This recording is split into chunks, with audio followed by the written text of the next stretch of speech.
you had a chance to read the chapter, or maybe look at the PowerPoint presentation.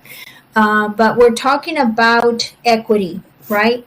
We're talking about equity in different issues that may affect equity. So one of the things that will affect equity will be accumulated other comprehensive income, right? That's part of equity. If you recall from BA 300, this is just a refresher, but if you recall, you had your income statement, right? And then right after the income statement is the comprehensive income, right? Statement. And, if you have a chance to take a look at your annual report, then you can see how that's reported, the comprehensive income statement. And so the first line on that comprehensive income statement is going to be net income from the income statement, right? And or decrease by other comprehensive income, okay, or losses maybe. All right, and then we arrive at our comprehensive income for the period. Now, these items, these other comprehensive income or losses, these things unrealized gains and losses from available for sale securities, okay? It could be unrealized gains and losses from foreign exchange,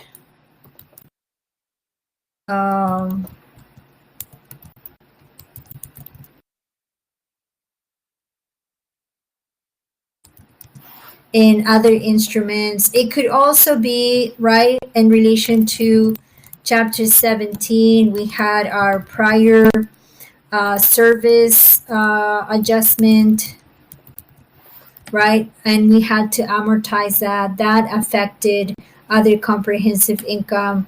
We had those also gains and losses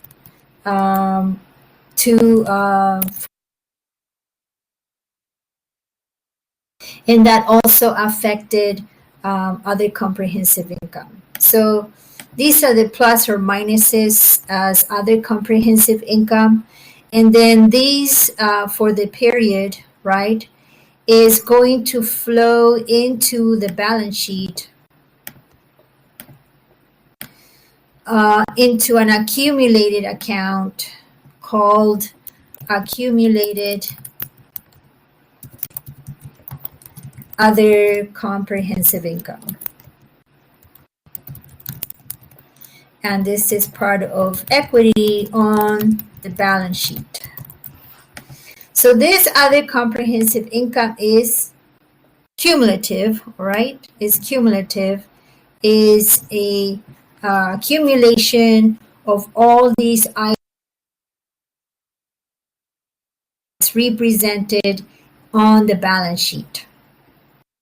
So they're asking for what was the balance in the accumulated other comprehensive income account on the balance sheet. So the information given was Schaefer Corporation reports 90 million accumulated other OCI in its balance sheet as a component of shareholders' equity. In a related statement reporting comprehensive income for the year, the company reveals net income of 480 million and other comprehensive income of 23. Okay, and so that means that our beginning balance in the AOCI account is going to be the 90 million. Okay, and then this account is going to be increased in this case by OCI. So we have to add the 23 million Was this income or loss? I think company.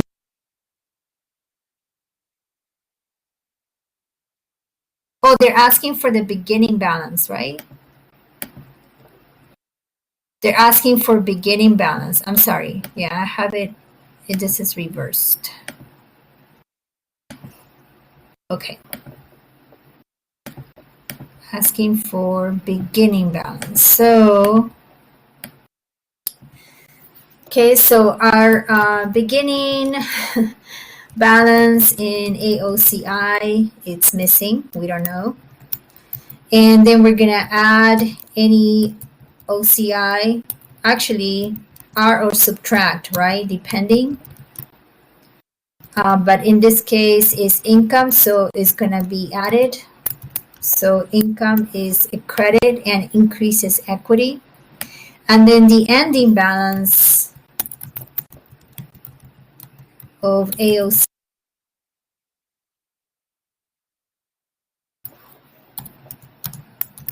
which is also a credit. Okay.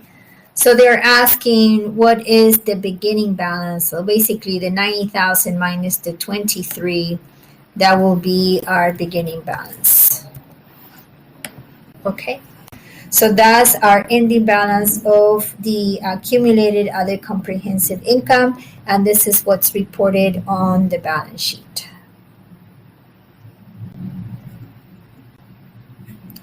Okay, the Jennings Group reacquired 3 million shares of its 56 per share as treasury stock. Last year, for the first time, Jennings sold 1 million treasury shares at $57 per share. If Jennings now sells the remaining 2 million treasury shares at 53 per share, by what amount will retained earnings decline? Okay, so if you recall, we said that treasury shares are repurchased by the company, right? And so we have to track the cost of that because it's going to affect other accounts as well. So for the initial purchase of treasury stock, they didn't give us a date, but we actually debit treasury stock. This is the purchase, right? The purchase of the shares, and then we credit cash. We meaning the corporation, right? And so we have $56 multiplied by 3. Oh, no. The 3 million. The entire shares that is 3 million. Okay. And then we sold 1 million. All right. So we purchased 3 million at 56, and that's 168 million. Okay, 160, I said 66, but it's 68, 168. All right, so now if we're looking at the equity of Jennings, in their equity, they're going to have treasury stock, and it's going to be a negative amount because treasury stock decreases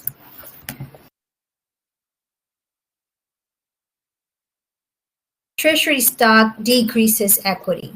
So we're keeping track of this $56 per share. So in that year, they sold, so they reissue, okay? They sold 1 million treasury shares at $57 per share. They reissued these shares. They sold it to shareholders. So the cash that's received is going to be the $57 per share multiplied by 1 million shares. Okay. So that's the amount of cash that they receive for the reissuance of the shares. Okay. And then our treasury stock, we had 3 million for 168. And we sold 1 million. So 1/3 actually, right? 1/3 multiplied by 168 million. That equals, do I have that somewhere? 168, and we sold 1/3. So I have 56 million. 56 million is the cost allocated to the 1 million that we sold. So here we're going to debit treasury stock. We're reducing our treasury stock because we sold these shares. Okay, we no longer have them. And then there's a difference which we're going to allocate to PIC share purchase, and in this case is 1 million. Okay, so that is that. So in terms of the balance in our treasury account, treasury stock account, we started with 168 million. We sold 56 million. So we are left with a balance of 112. Okay, so that's the balance of our treasury stock.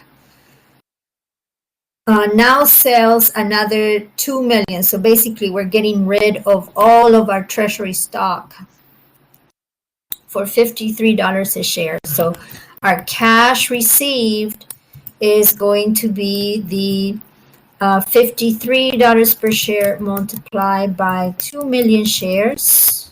Okay. Or what's the amount? 106. 106 million. All right. I'm going to credit treasury stock for the remaining balance, which is 112. Okay. And in order to balance, I'm going to have to debit something. First, I see if I have any PIC that is associated with the purchase and sale of treasury stock, because I'm going to allocate that to that first, this difference. Okay. So if there's any accounts PIC that relate to the share purchase, I'm going to use that account first. If I didn't have any, then I will just use retained earnings. Okay, so I have 1 million balance there. So this, the fact that I debit now, this will clear out this account. It will have a balance of 0. And the remaining difference is going to be debited to retained earnings. And that's 5 million. Oops. Okay, so what do we have for ending balances in our equity? So equity ending balances for PIC, share purchase, and of course we don't list zero balances, right? I'm just listing it so you can see the effect. And then for treasury stock, we will also have a 0 balance. Okay. And our retained earnings, if they've given us the balance of retained earnings, it would have decreased by the 5 million. All right, we have in previous years, Cox Transport reacquired 2 million treasury shares at $20 per share, and later 1 million treasury shares at $26 per share. If Cox now sells 1 million treasury shares at $27 per share and determines cost as the weighted average, okay, this is just like inventory.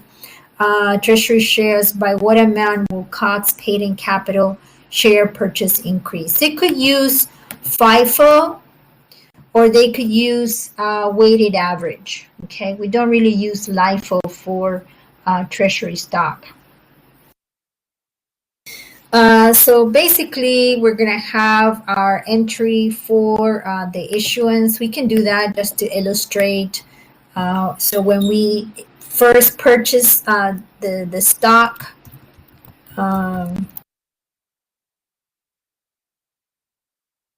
right? They said $20 per share. Multiplied by 1 million shares. So that's 20 million. Okay, and then cash, credit cash for the 20 million. Okay, so that was for that. And then they had another purchase of shares, treasury stock. Again, debit treasury stock, $26 per share. And that was 1 million. Oh, I'm sorry, that was 2 million, the first one, right? This was 2 million. 2 million, so that means this is 4. This is 40 million, not 20 million. All right, and that is 26 million. And then we're going to credit cash for 26 million. Again, this is the entry when we first purchase our own shares. Okay, so we are using treasury stock. And now we are going to sell these shares. We're reissuing the shares back to the shareholders. The price for that was $27 per share. But we have 2 tiers, right? We have 2 tiers of cost.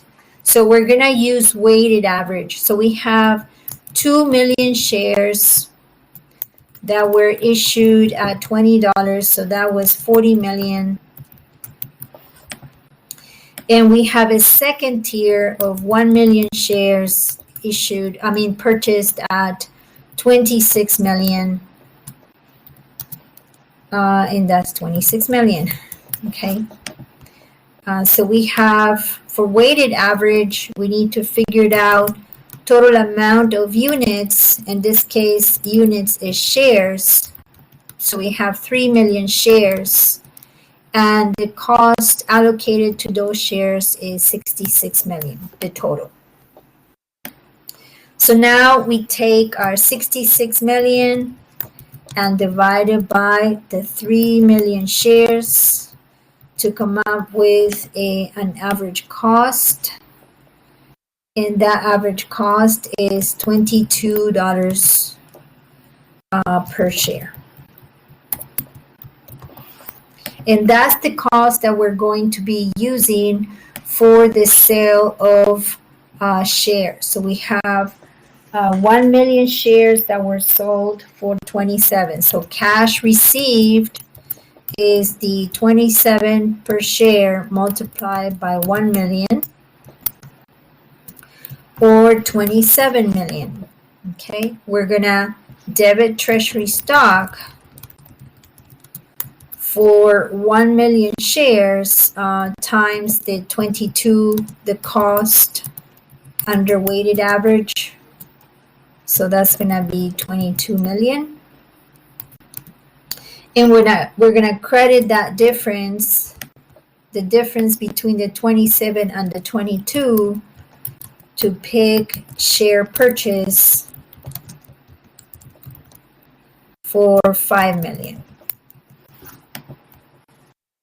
All right. If they would have asked for first in, first out, then the cost for the 1 million shares would have been $20 per share, right? Instead of the average. So we need to pay attention as to what are they asking, FIFO, or are they asking for weighted average? Okay, the next one is following is a recent Geiger Tech press release. On November 29, 2017, Geiger Tech on Wednesday announced that its board of directors declared a quarterly dividend of 19 cents per share. The dividend is payable March 8th. Okay, so we kind of need this information. we need this information. I don't know, assuming that this is when it was declared. Oh no, I'm sorry. Yeah. To shareholders of record on February 15, 2018. The ex-dividend date will be February 14, 2018. So prepare the journal entries to record the declaration and payment of the cash dividend. So those are actually the only journal entries that we need, only for declaration and payment. All right. So we don't need a journal entry for the record of shareholders or the ex-dividend date. There's no journal entries for that. The obligation for the dividend starts with the declaration of dividends by the board of directors. So assuming that is November 2017, on November 29, 2017, we are going to debit retained earnings. How many shares are there? 87 million shares. Oh, okay, 87 million shares. 8,700 million shares multiplied by the 19 cents per share.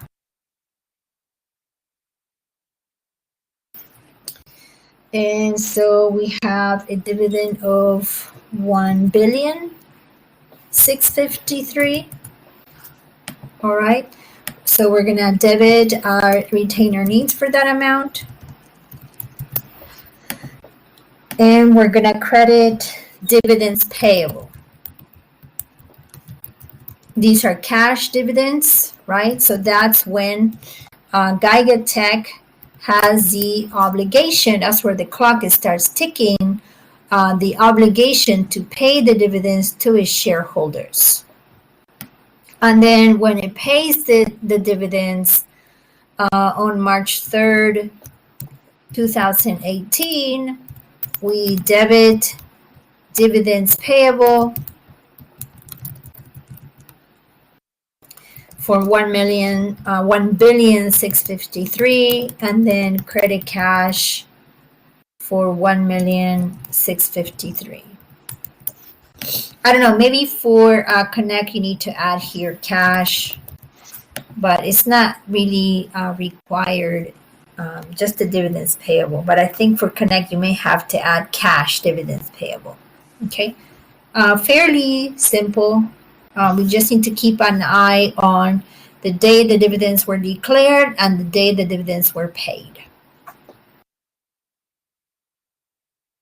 All right. The shareholders' equity of MLS Enterprises includes 230 million of no par common stock and 460 million of 5% cumulative preferred stock, right? So we have a 5% cumulative preferred stock. So what that means is when we have dividends, even if we didn't have sufficient money to pay the dividend, it will still accrue, right? And waiting there until we have monies to pay our preferred shareholders. So the dividends that we're actually promising them is going to be the 460 million multiplied by 5%, or 23, which we have it here, 23 million, which we have it right here. Okay, that calculation is right here. So the board of directors of MLS declared cash dividends of 58 million in 2021 after paying 17 million cash dividends both 2020 and 2019. So the cash dividend paid was 17 million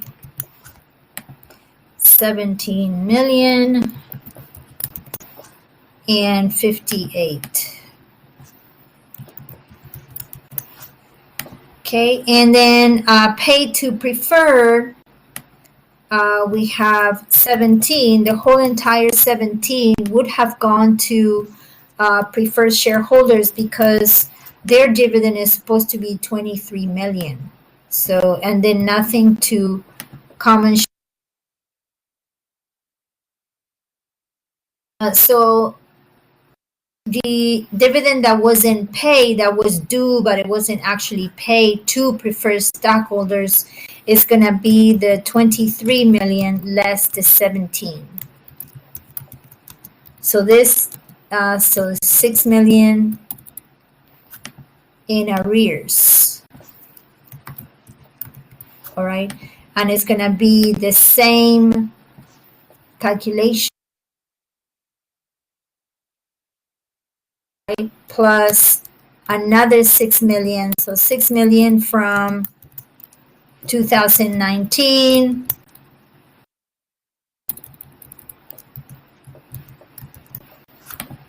And then plus another 6 million from 2020.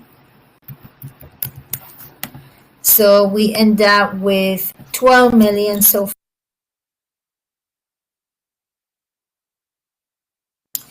And then in 2021 we have 58 million, so we can pay out, I think, pretty much all the amounts that we owe. We can pay the 23 million to our preferred shareholders for the current year, plus the dividends that were unpaid but they were carryover because it's cumulative. So basically our payment to preferred shareholders was 35 million in 2021, and then whatever is left, so basically the 58 minus the 30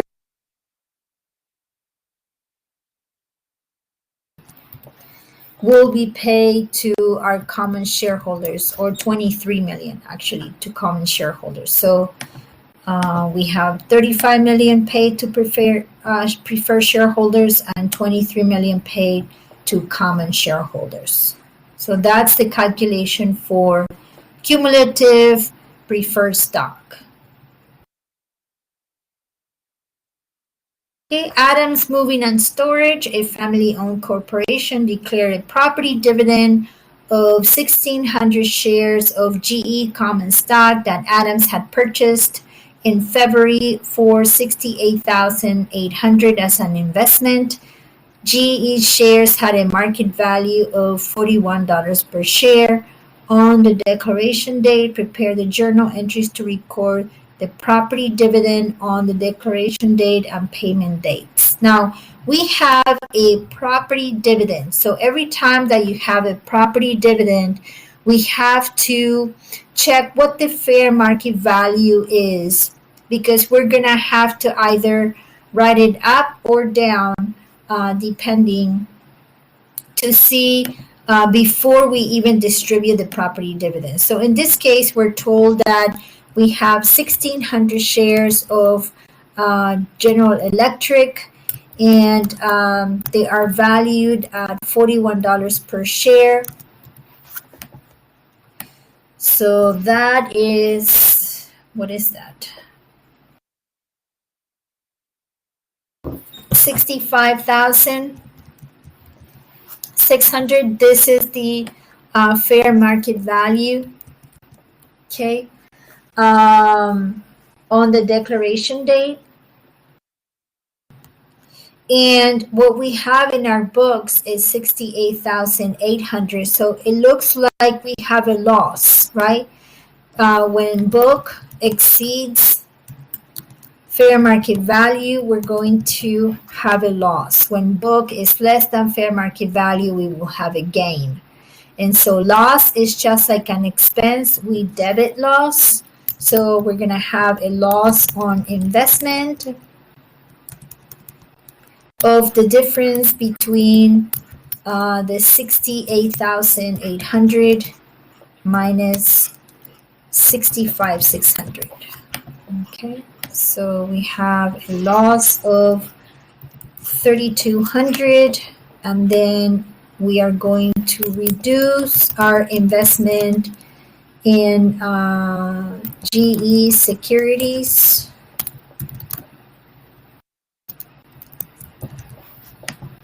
Okay, and then once we have adjusted, so now we have this investment in GE, in our balance sheet. The balance of that after this adjustment is going to be 65,600, right? Because we adjusted it to fair market value. So now that's the amount that we're going to debit the retained earnings on the declaration date, which was February, for 65,600, and then credit property dividends payable for 65,600.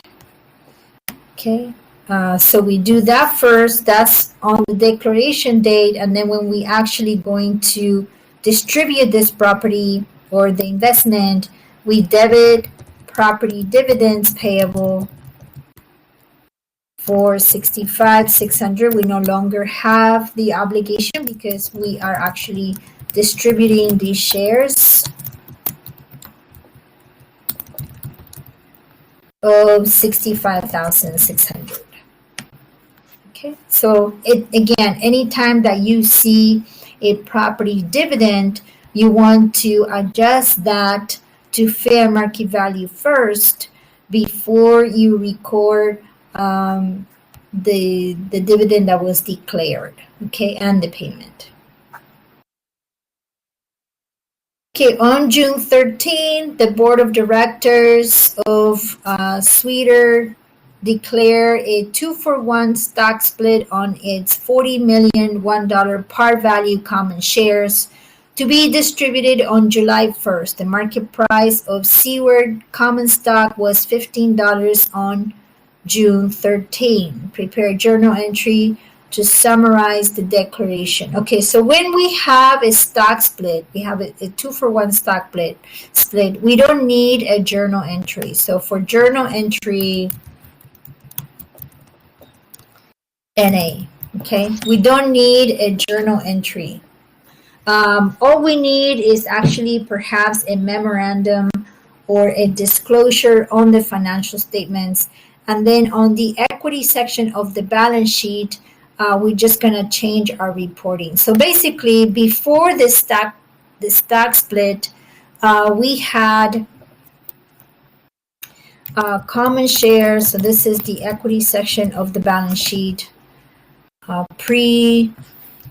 Pre-stock split, we had our common shares, $1 par, and it was 40 million shares. Okay, so 40 million multiplied by $1 par, we have 40 million.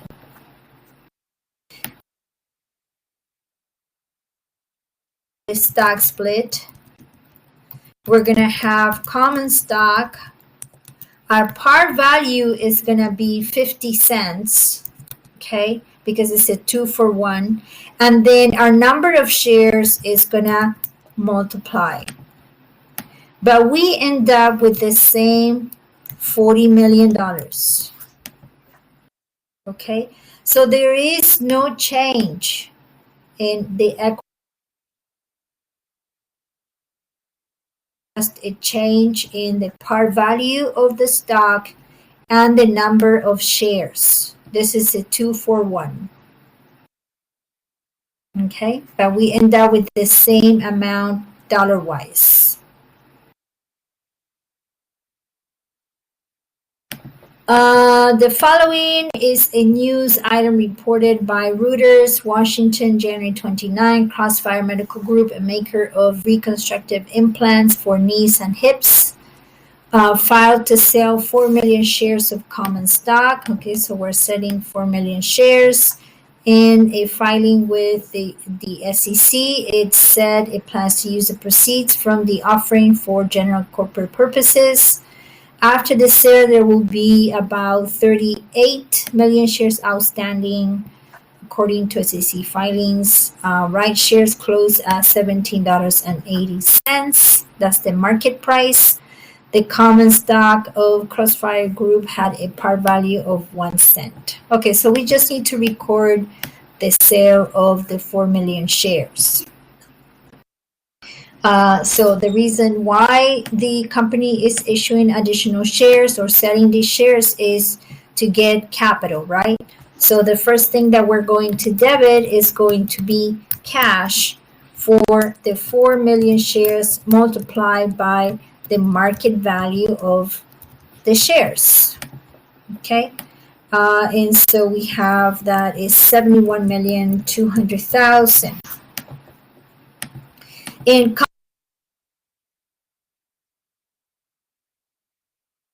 Okay, so common stock is always credited for par value as long as we have a par value, and in this case we do have. Okay, and that's multiplied by what did I say? 4 million shares. So that comes out to 40,000, and then any difference between the market is going to be credited to paid in capital excess of par. Okay, and in this case it's going to be 71,160,000. So that's when we have to issue common stock.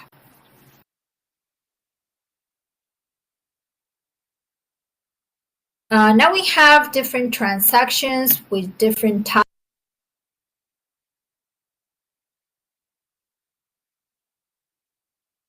items that we have to deal with in terms of equity. Okay, so during its first years of operations, Eastern Data Links Corporation entered into the following transactions relating to shareholders' equity. The Articles of Incorporation authorized the issue of 7 million common shares, $1 par per share, and 1 million preferred shares, $50 par per share. Oh, I see. This is common and this is preferred. Okay. So on February 12th, we sold 3 million common shares at $9 per share. So we need to journalize that for February 12th. So February 12th, we sold the shares, so we're going to debit cash.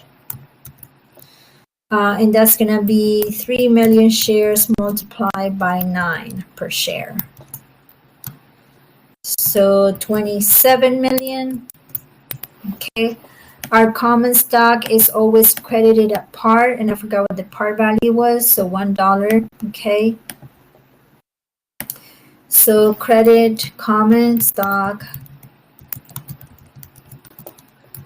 and it's $1 par multiplied by 3 million shares, so 3 million. And then the difference is just the same entry as we did previously. It's going to be pick excess of par. Since we have two types, we're just going to put common, and that will be 24 million. Right? On February 13, we issued 46,000 common shares to attorneys in exchange for legal services. Now, we said that if we are actually paying for services or property, we're issuing stock in exchange, we're going to use the value that is more easily able to determine, right? And so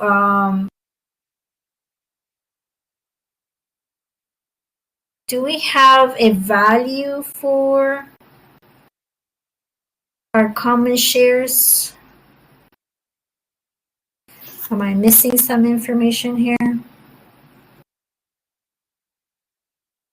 7 million common shares and 1 million $50.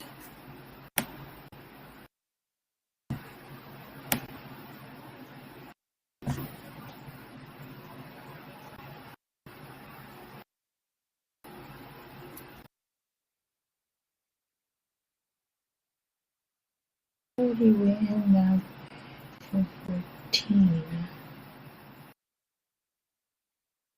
Did they tell us the value of the attorney's legal services?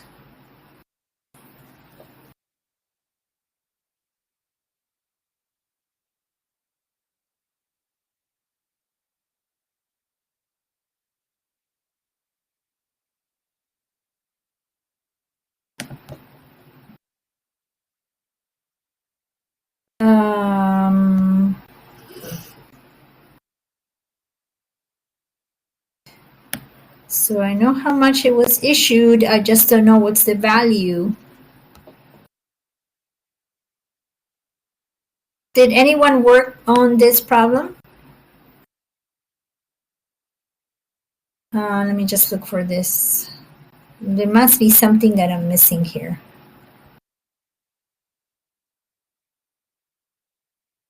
What's the value of the legal services during its first years of operations?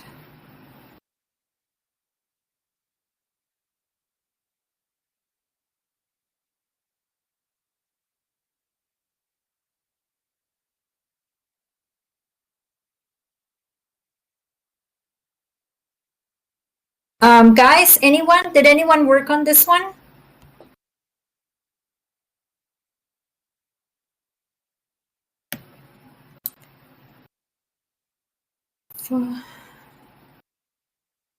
Oh, are we still working with the 9 millions per share? Oh, okay. That's the value of the common stock. Got it. Okay.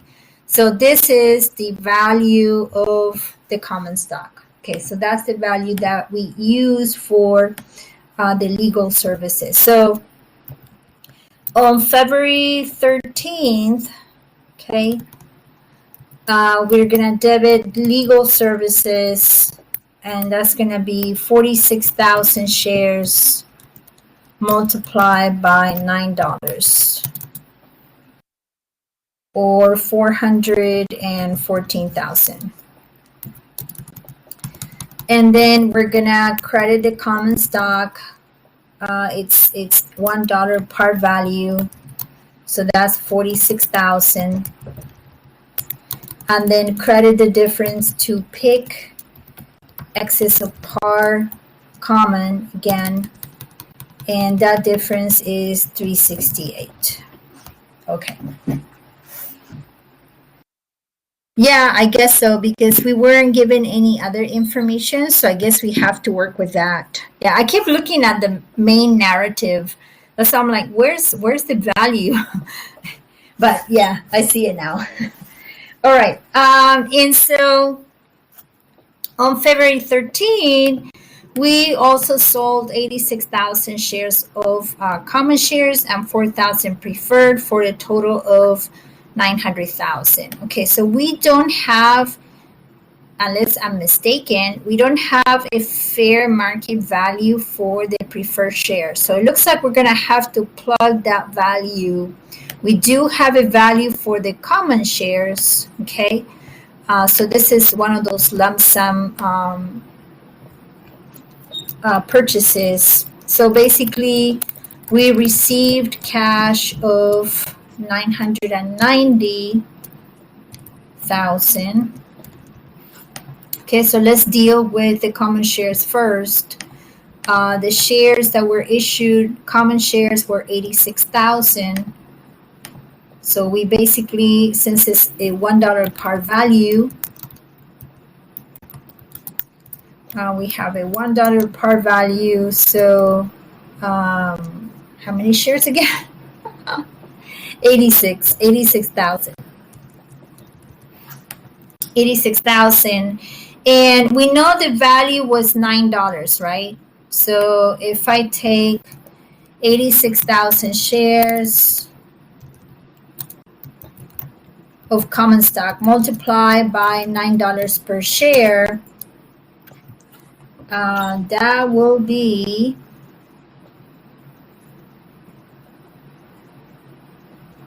$774,000. Okay, and then I subtract the 86,000 that I allocated to common shares par, and that was 688. That's my difference. Okay, so I'm going to credit pick excess of par common for 688. Okay, so I took care of the common shares. Now I need to do preferred. Now for preferred, they issued 4,000 shares, and it has a $50 par value. Okay, that's not the fair market value, that's par value. So 4,000 shares. So I'm going to credit preferred stock. We have 4,000 shares at $50 per share, right? That's the par value. So I'm crediting that, and that's 200,000. Okay. And then whatever I need, because I don't have a fair market value for preferred stock. So this is going to be a plug. Whatever I need is going to go to pick. Sorry, I forgot to add here, pick. Okay, to our paid-in capital preferred stock. So the 990 minus 86 minus 688 minus 200 is 16. All right. So that was for that transaction. Then on November 15th, we issued 375,000 shares of its common stock in exchange for equipment for which the cash price was known as $3,808,000. Since we have a value for the equipment, we are going to use that to debit our property, plant, and equipment. If we didn't have a value, then we'll have to use the common shares value, okay? And I think that works out too, right? If I take 375,000 and multiply it by 9, oh no, I don't. Never mind. So there's going to be a difference. All right. And so what date was that? November 15th. So November 15th, we debit property, plant, and equipment for $3,808,000. All right. And we issued, how many shares did we said? 375,000 shares. So common, it's $1 par value multiplied by 375,000 shares. So 375. And then the difference is going to go to pick excess of par, common. And that difference is $3,433,000. Okay. So this is actually an excellent question for an exam because it kind of, it contains pretty much all the topics in terms of issuance of stock for the corporation. Okay, next one we have the shareholders' equity of Core Technologies Company on June 30, 2020 included the following: common stock, $1 par, authorized 8 million shares, issued and outstanding 3 million shares. So we can see that we don't have treasury stock, so our issue and outstanding amount of shares is the same. We have paid-in capital excess of par, and we have retained earnings. On April 1st, 2021, the Board of Directors of Core Technologies declared a 10% stock dividend. Okay, so 10%, I'm just going to state the obvious. 10% is less than 25%. Therefore, we use fair market value of the shares. Remember that if it's 25% or more, we use the par value, okay, for the 10% stock, for the stock dividend. So 10% stock dividend on common shares to be distributed on June 1st. The market price of Core Technologies common stock was $26 on April 1st, 2021, and $36 on June 1st, 2021. So complete the below table to calculate the stock dividend and then prepare journal entries. Where's the table? I don't have a table.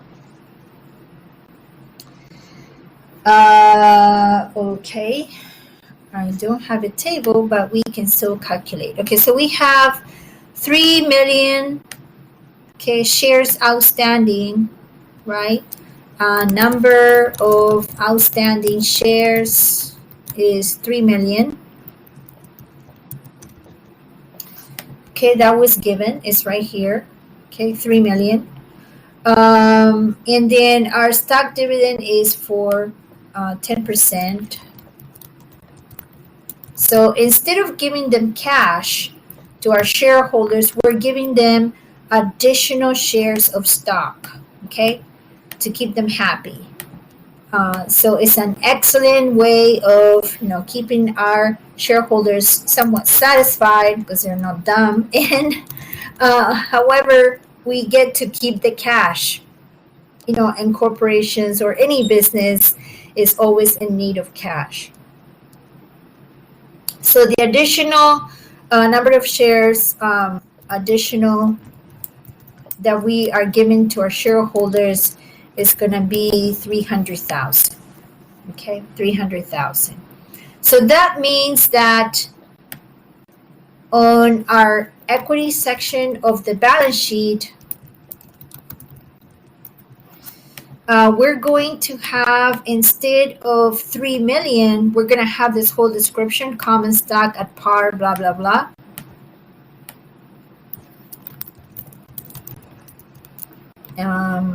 I'm just including this. And instead of showing 3 million, we're going to have 3,300,000 after, this is after the stock dividend.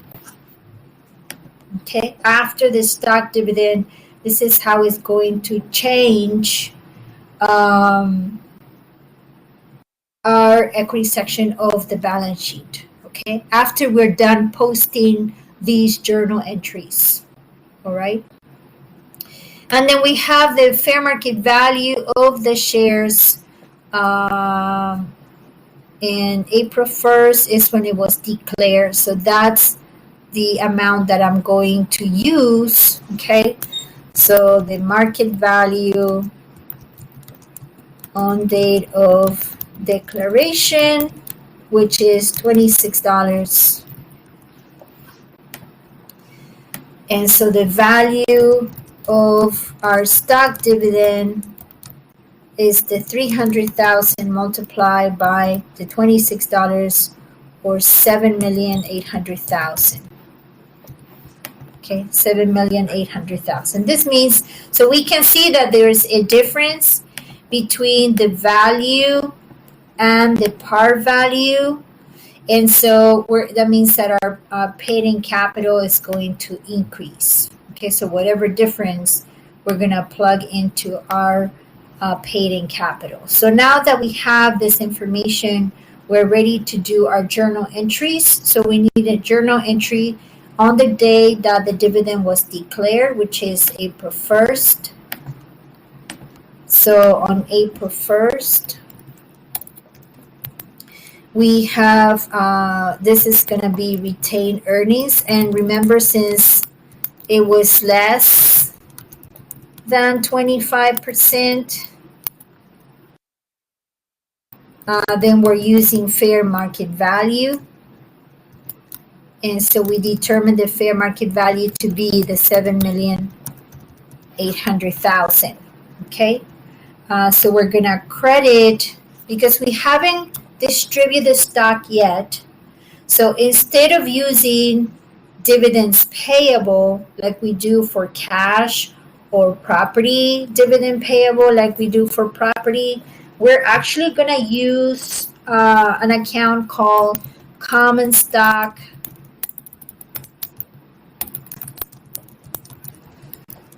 dividends distributable. And this is an equity account. Okay, it's not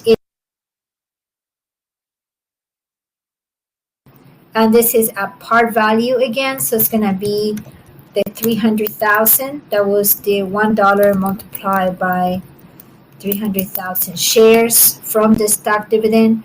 And then the balance, the difference is going to go to PIK, excess of par, and that is 7,500,000.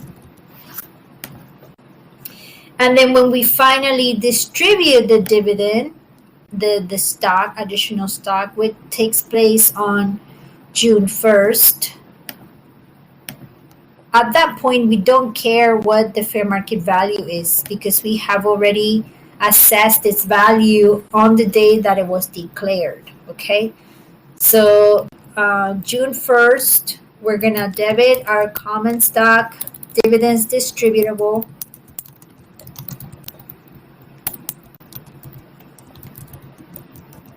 And again, this is an equity account for 300,000, and then we credit common stock for 300,000.